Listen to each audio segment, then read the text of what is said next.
So vaccination is really the core strategy. So I know there was a lot of focus on the isolation guidance, and I want to get to that. But I just wanted to make sure that folks knew that what we are really trying to reorient folks are the things that will save people's lives and, frankly, reduce the risk of long COVID at the same time. So, and that was really about vaccination. We need to see everyone get an updated flu shot and an updated COVID vaccine.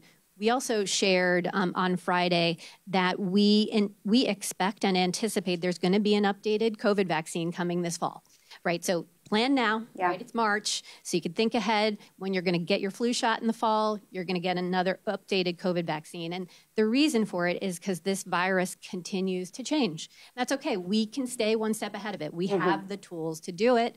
We just need to use them. So FDA, CDC has started that process just like we do with the flu shot.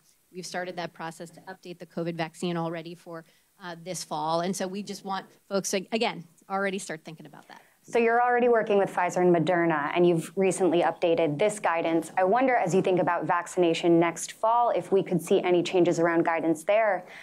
For example, some countries around the world do not recommend that children get vaccinated. They see them as low risk. Is that something that could change, or is vaccination guidance staying tried and true?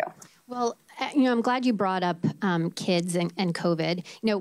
I think we definitely see COVID impacting our kids less, but actually the places where we see the most hospitalization are kids under 5 and those in our elderly community. So it's starting to have a pattern similar to flu, where younger kids, they just have smaller bronchioles in their lungs, right? They just have less of an ability to fight off some of these viruses. So actually, we want to make sure we're still protecting our kids from COVID and from flu.